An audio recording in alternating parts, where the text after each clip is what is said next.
Olá, Brasil! Falando em Brasil, hein? Brasil convocado para amistosos no fim deste mês de março. Tudo bem, João Antônio de Carvalho? Frank, grande abraço, boa semana para todos que nos acompanham aqui no portal Terceiro Tempo.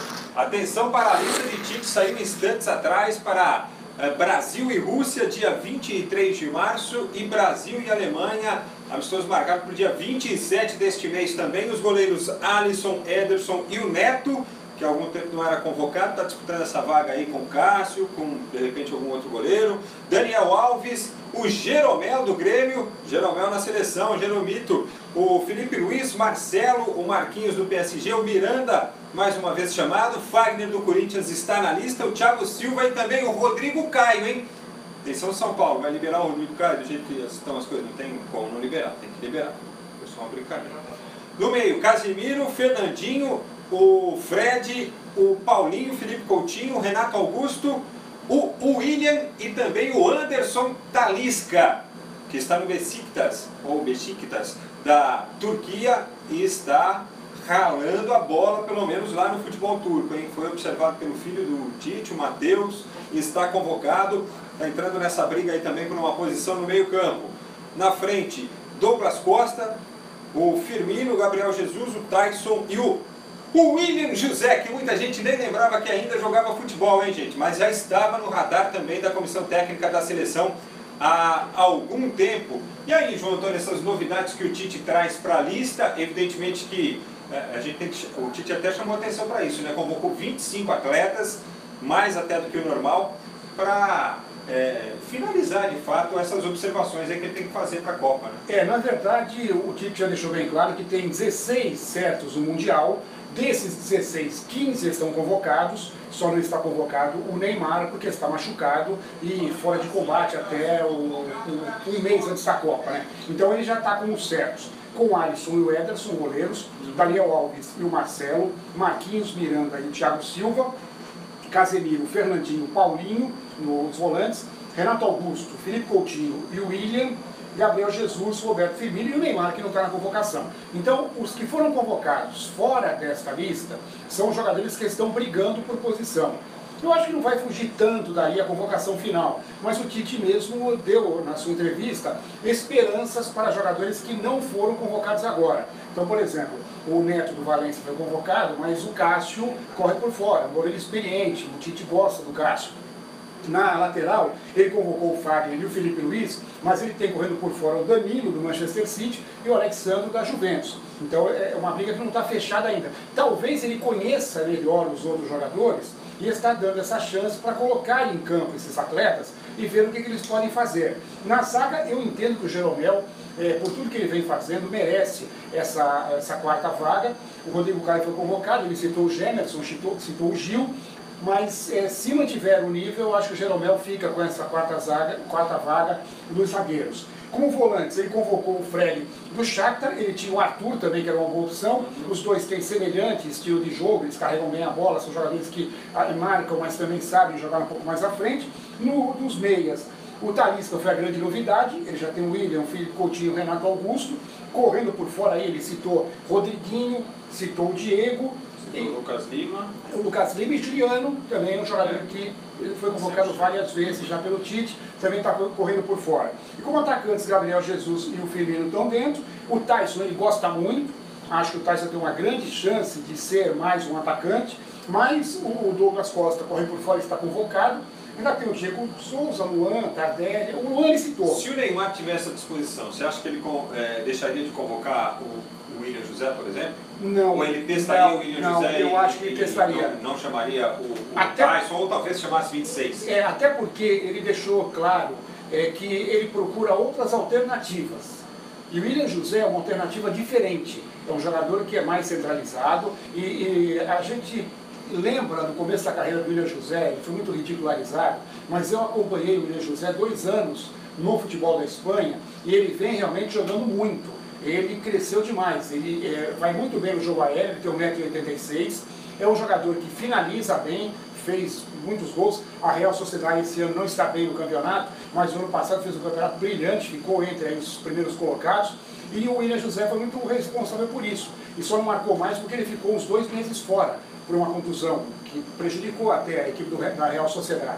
Então, eu vejo que o William José é um diferencial. Jogador de 1,86 m, fica um pouco mais fixo na área, e eu acho que ele tem que ter isso. A gente já falou sobre isso. Eu gosto de um jogador que seja referência. A gente tem poucos por aqui hoje em dia no futebol brasileiro, até no Mundial.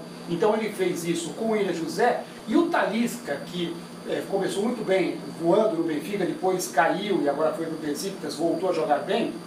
Ele é um jogador que ele é meia, mas também pode jogar um pouco mais avançado. Então 1,91 m, chuta bem de fora da área, bate falta, faz gols de cabeça. Então eu acho que o Tite está procurando isso, ele está procurando outras formas de jogar, e está sendo inteligente. Acho que você não pode jogar, morrer com o seu esquema tático. Bom, daqui a pouco a análise dos estaduais também, os confrontos definidos aí de quartas de finais, semifinais em alguns. Vamos falar daqui a pouquinho. Então vamos rapidamente aqui com as opiniões a respeito da convocação da seleção. Você continua mandando a sua mensagem aqui na nossa live no Facebook do Terceiro Tempo, hein? A Jéssica Rodrigues faz aquela carinha de espantada aqui. O Jackson Fernando, ele pergunta se o jogo contra a Alemanha é dia 27 ou dia 23. Dia 23 é contra a Rússia, contra a Alemanha no dia 27. O Reginaldo Santos, e aquele tradicional sem mundial, ele brinca aqui conosco. O Thiago de Chiara, Fagner, o Fagner tem sido chamado aí pelo Tite, né, e mais uma vez está na lista do treinador. Lembrando que essa, claro, né, gente, não é a lista definitiva, é a lista para os últimos amistosos, os últimos 2 amistosos de preparação. A próxima lista que o Tite anunciar será a lista da Copa do Mundo. De Bauru, São Paulo, o Bruno Souza. Alô, Bruno! E o Norus, quem? Na Série A3, né? Tá arrepiando aí, vamos ver se sobe. Leonardo Ferreira Mendes.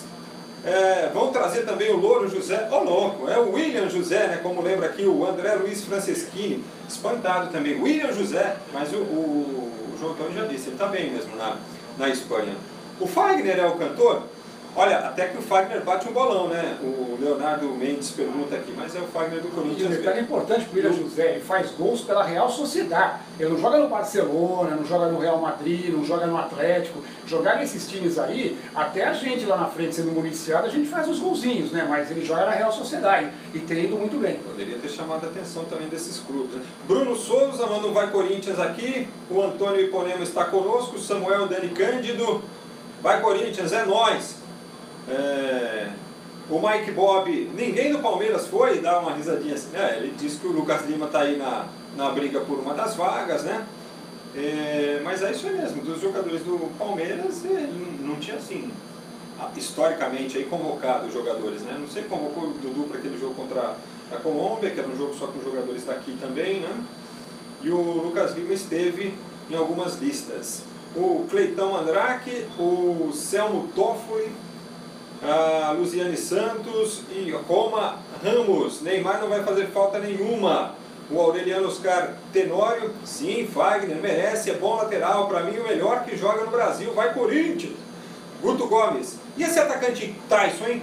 Qual o conceito utilizado para ele ser convocado e provavelmente ir à Copa do Mundo? É um jogador que o Tite conhece desde categoria de base, né, João? E é um bom jogador. Trabalhou com ele. É que ele joga no Shakhtar meio escondido, né? Ele não joga nos principais clubes da Europa, e por isso muita gente acaba não acompanhando o futebol do Tyson. Mas ele é muito bom jogador de muita habilidade, muito rápido. É um jogador que joga tanto caindo pelo meio como nas beiradas. É um jogador interessante. Não sei se ele vai estar na Copa, porque tem outros atacantes. Ele está nessa relação, porque não está o Neymar. O Neymar já seria um terceiro atacante e falta uma vaga, que pode ser o William José para ser o jogador de referência. Não sei se o Tyson estará lá, até porque eu acho que ele perde para o Douglas Costa, que está jogando na Juventus, a Juventus voando. Então eu acho que o Tyson seria uma opção, uma última opção, embora o Tite goste muito dele. Luzia Ferreira Lucanduque, sensacional, trilhões de vezes. O Oséias Lopes diz aqui, ó, Neymar é muito pipoqueiro. E o Paulo Cacetari, Rodriguinho, Jesus! O Rodriguinho não está na lista, né? Ele foi citado como um dos jogadores que disputa aí uma vaga neste setor de meio campo, né? Assim como o Rodriguinho e outros atletas também. Daqui a pouco, mais comentários por aqui, o pessoal é muito divertido, cara. O Danilo. O Danilo pergunta se a patrocinadora do Palmeiras não pagou ninguém para ser convocado. Não é assim que se convoca, né? Ele dá uma risadinha e tal. Lucas Poli, Rodrigo Caio, foi uma boa? O João Antônio já falou também. o Danilo Alac, que inclusive é São Paulino, está assistindo também conosco. O que você achou da convocação do Rodrigo Caio, só para a gente dar uma não final? Vem jogando como jogou no ano passado, embora o São Paulo quase foi rebaixado, mas o Rodrigo Caio, ele não faz o começo de ano muito bom, foi campeão olímpico, é um jogador que o Tite confia, mas eu acredito que a vaga de zagueiro vai ficar com o Jeromel. Eu entendo o seguinte, só para dar a minha última opinião sobre isso. Eu acho que o Tite tem um jogo contra a Rússia dia 25 e dia 27 contra a Alemanha. Eu não tenho a mínima dúvida que o Tite vai colocar um time absolutamente titular no jogo contra a Alemanha, porque ele não vai querer arriscar mais um desastre contra a seleção da Alemanha, como foi aquele 7-1 lá em Minas Gerais. No jogo contra a Rússia, eu acho que ele vai fazer alguns testes. Eu não entendo que ele convoque esses jogadores e ele não dê uma oportunidade para o jogador aparecer. Então, contra a Rússia, não que a Rússia seja mais fraca, é evidente do que a Alemanha, do que uma França, a Espanha. Eu acho que o Tite, esse jogo contra a Rússia, se não o tempo inteiro, mas vai colocar vários desses jogadores para dar aquela chance definitiva, tipo Fagner, entra e joga o teu jogo, ou o jogo todo, ou um tempo. Se ele mostrar personalidade, ele pode ganhar a vaga, senão o Tite convoca o Danilo com tranquilidade, de ter dado chance para os dois. Então eu acho isso, acho que contra a Rússia será um Brasil modificado e muitos desses jogadores vão ganhar uma chance de tentar carimbar o passaporte. Antônio Luna, bom dia. Amigos, meus amigos, o Mengão está ruim de engrenar, hein? Daniel Machado manda uma mensagem aqui também pra gente. O Robson Germânio, cadê o grande centroavante Diego Souza? Não foi, né? Mas foi citado também ali na coletiva pelo técnico Tite. Ivan Miguel, aqui é Corinthians. O Joelson Manuel, Tyson é jogador de seleção, já abordamos o assunto também. Alberto Beani, lá vem a Alemanha tabelando, 8-1. O Antônio René Mendes, é impossível não atentar para o clubismo no futebol. Há muito tempo que os brasileiros não conseguem falar o nome da seleção, escalar a seleção com os seus titulares, né? 7-1 foi pouco, o Rodrigo Caio, só louco mesmo. Escreve pra gente aqui o Sivaldo Alves, você continua mandando a sua mensagem aqui pra gente através do Facebook, tá bom? Campeonato Paulista, vamos falar dos estaduais. Quartas de final estão definidas, partidas de ida e volta para Bragantino e Corinthians, que foram os classificados do grupo A, São Caetano e São Paulo na chave B, Novo Horizontino e Palmeiras, classificados do grupo C, e no grupo D, Botafogo e Santos. Lembrando que aqui, entre essas 8 equipes classificadas, nós temos a 9ª e a 10ª melhor campanha do Campeonato Paulista, ou seja, 2 times que ficaram entre os 8 melhores, fizeram campanha superior, por exemplo, ao Botafogo, que foi o 9º, e o São Caetano, que foi o 10º, ficaram fora da próxima fase em função do regulamento da competição. O São Bento foi o 6º melhor time na fase de classificação, o Ituano o 8º, mas eles não avançaram de fase. Bragantino e Corinthians, por exemplo, o Braga foi o 7º, o Corinthians o 2º, o São Caetano foi o 10º colocado, vai enfrentar o São Paulo, que foi o 5º, o Botafogo, o 9º, pega o Santos, que foi o 4º, e o Novo Horizontino, que foi o 3º, pega o Palmeiras, que foi o 1º. Ou seja, parece incoerente, né? O time fez a melhor campanha, ao invés de nós termos aí um cruzamento olímpico, ele pegar o time de pior campanha na fase de classificação, 1º contra o 8º, ele pega o 3º.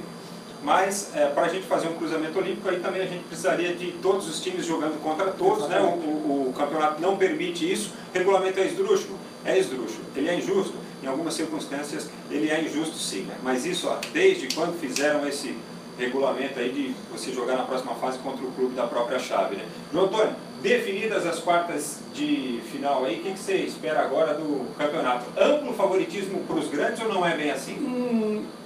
Favoritismo. Eu não digo grande favoritismo, porque o Palmeiras, que foi a melhor campanha, ele pega o Novo Horizontino, como você mesmo disse, foi o 3º colocado, o 3º melhor classificado. Então acho que o Palmeiras vai pegar um adversário difícil. O Palmeiras é favorito? Sim, pelo seu time, pelo seu elenco, mas é um adversário difícil. O Corinthians talvez seja aquele que tem um pouco mais de tranquilidade. O Bragantino fez uma campanha razoável, mas o Corinthians foi o 2º melhor, é um time já ajustado, então eu entendo que o favoritismo do Corinthians é um pouquinho maior.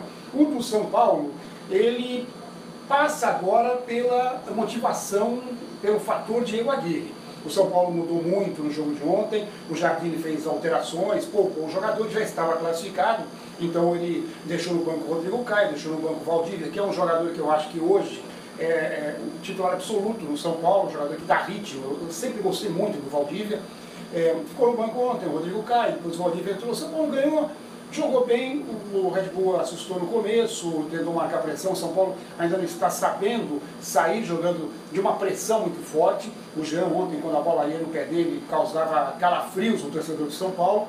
Mas eu acho que o São Paulo pega o São Caetano, como você mesmo disse, lá embaixo. Eu acho que apesar da fase do São Paulo, o time vai ser motivado com a entrada do Aguirre.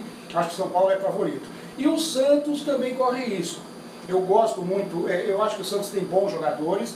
O Jair está no começo de trabalho. O torcedor do Santos, tenha paciência. Primeiro que o problema não é treinador. O problema, se existir no Santos um problema, é de jogadores. O elenco não é um elenco totalmente qualificado. Acho que o ataque tem várias opções, a zaga é muito boa, mas algumas posições o Santos são bem carentes ainda. E o Jair usou 31 jogadores em 13 jogos. Ele falou que quis aproveitar o Campeonato Paulista, essa primeira fase, para dar chance a todos. E a partir de agora é que ele vai fazer o time mesmo para jogar a partir das quartas de final. Não sei, ele arriscou um pouquinho, mas eu acho que ele está com moral, pelo trabalho que ele fez no Botafogo. Acho que é muito cedo, já tem torcedor falando aí, gritando contra o Jair, acho que é muito cedo. E acho que a partir de agora é que tem que cobrar o Santos. Só que o Santos corre risco, porque o Botafogo é um time certinho. É favorito o Santos também, mas eu não colocaria aquele favoritismo enorme. Antônio Luna, grande abraço. Robson Oliveira, não passa da quarta fase a seleção brasileira no Mundial, hein? O Lucas Poli pergunta, e o Juliano, que vinha sendo chamado, e o Luan, não está na hora? Os dois foram citados pelo Tite lá como jogadores que estão na briga aí por vaga, né? O João Antônio até falou também sobre o Juliano especificamente, né? O Domingos Walter Samarco, sobrinho, escreve aqui, ó. Só para lembrar que hoje é dia 12 de março e o Palmeiras continua sem Mundial. O William Batista, vai Corinthians. Micaele Jesus, bom dia. Os palmeirenses têm que se manifestar aqui também, gente. Lembrar as histórias aí de 51. William Batista também faz um comentário que eu não vou reproduzir aqui. A Noêmia Feitosa, eu gosto quando vocês falam do São Paulo. Estamos falando e vamos falar mais agora, porque o João Antônio vai analisar o que é que o Diego Aguirre pode fazer pro São Paulo a partir de agora, hein? William Batista, Timão é campeão. Fabian Rabelo, vai Corinthians. Joelson Manuel, a torcida do Palmeiras pode estar confiante nas competições do ano? Pergunta ele aqui. Vamos falar então do Diego Aguirre. Você acha que ele pode colocar o São Paulo no rumo? Ou o problema não é bem técnico? Bom, eu acho que o problema não é técnico. Apesar que o Dorival ajudou muito na sua demissão, ele fez escolhas erradas, principalmente modificações muito equivocadas. Ele parece que o Dorival está meio desanimado no comando do Não sei se é problema. Eu já vi o Dorival mais vibrante, eu acho que ele está meio desmotivado, não sei o motivo. Percebendo que não estava. Que a coisa não estava rolando, que não tinha dado liga, que nem você falou do Jair Pisserni, o dirigente contratando jogador que ele não pediu, ele querendo colocar um time, muita gente pressionando para por outra, então eu não sei. Acho que o problema não é técnico. Tanto que se fosse esse o problema, o São Paulo talvez de 2009 para cá, que já teve 13 fora os interinos, já tinha conseguido achar alguém. Eu acho o seguinte, eu acho que o Diego Aguirre entra logo nas estatísticas. Logo já não vai ser mais 13 o número de técnicos, já vai ser o 14º. Não acredito, acho que é um técnico que veio de fora, fez já bons trabalhos, principalmente não aqui no Brasil, mas fora do país, aqui na América do Sul. Mas eu não sei, eu não vejo, acho que... Não tem conquistas no currículo. Não tem conquistas, ele não é um técnico. Tem vice-campeonato de Libertadores, que foi em 2011, né, para o Santos, treinando o Peñarol. Peñarol fez, nas últimas Libertadores ele tem levado times até as quartas de final, o que também não é... Claro, é importante, mas não é que você chegou na final, ganhou o título. Quando treinou por aqui, não teve grandes passagens pelo Inter, pelo Atlético, não deixou tanta saudade assim. Veio para o São Paulo porque já jogou no São Paulo, o Lugano gosta muito dele, teve o apoio aí de outros tricolores antigos, o próprio Forlan, que foi técnico do São Paulo, o ídolo do São Paulo, também apoiou a contratação do Aguirre, mas eu espero estar errado para que o São Paulo possa entrar na linha de começar a não mandar tanto técnico embora, porque eu acho isso ruim para o futebol, eu acho isso ruim para o futebol em si, essa dança das cadeiras de técnico. E para o São Paulo, pior ainda. O São Paulo teve Tele Santana durante tantos anos, teve Muricy durante tantos anos, E nessa nova fase, nem o Rogério Ceni, apesar que eu acho que era muito precoce, mas nem o Rogério Ceni conseguiu segurar. Então, o problema não é de treinador, é mais embaixo, é elenco, diretoria, é a pressão que o São Paulo vive hoje, não se modernizou como os outros. Então, agora, se você me perguntar realmente o que eu acho do Diego Aguirre, eu acho que sai, não digo no meio do ano, mas depois da Copa do Mundo, acho que ele não vai... Não vai firmar, né? Acho que ele não vai ver Papai Noel com a camisa do tricolor. Muito bem. No Campeonato Paulista, rebaixados Linense e Santo André, né? E agora vamos para os outros estaduais aqui. Antes, só abraçar o Cláudio Bonassa. Vai, Santos! O Joelson que perguntou do Palmeiras, eu acho que o Palmeiras tem condição de ir para cima em todas as competições, né? Tem elenco para isso. Everson Xavier, bom dia para vocês, bom dia. O Edson Martins, está faltando ferramentas para o Aguirre. E vamos falar do Campeonato Carioca. Tem mais uma rodada ainda para definição das semifinais do segundo turno. Mas é o seguinte, ontem, nesse fim de semana, o Vasco venceu o Madureira por 3-1, o Macaé venceu o Flamengo 1-0. Volta Redonda e Botafogo empataram por 1-1, o Fluminense fez 2-1 no Nova Iguaçu, Vasco lidera o grupo em primeiro com o Flamengo em 9, e acabou com 9 em segundo, e acabou o Fluminense 49 também. No outro grupo, Fluminense tem 13, é líder, a Portuguesa e o Botafogo tem 10 pontos ganhos. No fim de semana tem clássico Botafogo e Vasco da Gama. Então o Botafogo precisa do resultado para chegar aí para as semifinais, ele precisa pontuar e ainda torcer contra a Portuguesa, né? E no outro grupo também está embolado, porque você tem 2 clubes com 9, o Vasco com 10, então todo mundo precisa de resultado, vai ser muito empolgante a última rodada do Carioca. E quem fez a tabela, lógico, o cara não é adivinho, mas essa foi a tabela que o cara não ia imaginar ser tão feliz para a última rodada, Frank, porque quantos clubes estão brigando por classificação? 6 times, Vasco 10, Flamengo, Cabo Friense 9, no outro grupo Fluminense 13, Portuguesa e Botafogo com 10. Sabe o que vai acontecer na última rodada? Esses 6 times jogam entre eles. O Vasco pega o Botafogo, o Flamengo pega a Portuguesa e o Cabo Friense joga em casa contra o Fluminense. Quer dizer, os 6 envolvidos na classificação estão jogando a sua classificação e talvez a eliminação do adversário. Muito curioso isso. Mas pelo menos trouxe empolgação aí para o fim com certeza, da última rodada, né? Agora, no Campeonato Mineiro, as quartas estão definidas. Parabéns, ele só Caldense escapou. Escapou, graças a Deus. Venceu o Uberlândia por 2-1, né? E desceram lá. O Uberlândia e o Democrata de Governador Valadares deu 7-1 do Tupi. Isso mesmo, tomou 7-1 do Tupi e isso foi importante também para a classificação aí. As quartas de finais. Lá em Minas Gerais, um jogo apenas, tá bom? Então, assim, mandante Cruzeiro joga contra a Patrocinense, o time do Milton Neves, que foi o 8º na classificação geral, o América segundo, aí tem cruzamento olímpico bonitinho. Pega o Boa Esporte, que foi o 7º, o Atlético Mineiro, o 3º, joga contra o RT, que foi 4ª colocado, e o Tupi enfrenta a equipe do Tombense, partida única também. Os jogos desse fim de semana, Vila e América empataram por 1-1, Patrocinense e Cruzeiro empataram também, eles vão fazer o jogo novamente nas quartas de final, e o Atlético Mineiro venceu o Tombense por 1-0. Isso sacramentou o Atlético na 3ª posição, a Tombense que acabou caindo, foi ultrapassada pelo Tupi. Aí o que acontece? Eles só inverteram aí a ordem, né, porque a Tombense estava em 4º, só que agora vai ter que jogar em Juiz de Fora, porque foi ultrapassada pelo Tupi. Podemos ter uma semifinal Cruzeiro e Atlético.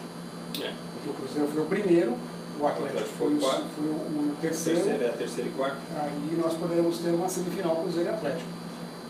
Olha, e lá no Rio Grande do Sul ficou mais ou menos daquele jeito que a gente imaginava, né? Só que eu particularmente imaginava o Internacional em primeiro e o Grêmio em 8º, né? O Grêmio acabou vencendo o Internacional. Aí o que aconteceu? O Grêmio subiu na tabela, só que também tirou o Inter da 1ª posição, né? Por conta dos resultados do fim de semana. Acabou que o Brasil de Pelotas terminou na 1ª posição, Caxias em 2º, outro time de Caxias do Sul, Juventude, nem se classificou, e o Inter ficou com a 3ª posição, vai jogar com o Grêmio novamente, mais 2 Grenais aí pela frente, depois de um tumultuado Grenal que nós tivemos neste fim de semana com a vitória do Grêmio por 2-1. Você já brigou com alguém no par ou ímpar? É ridículo, né? O D'Alessandro é meio fora da casinha, né? Pode ver, nós teremos mais 2 jogos aí, Internacional e Grêmio, com o D'Alessandro fazendo loucuras.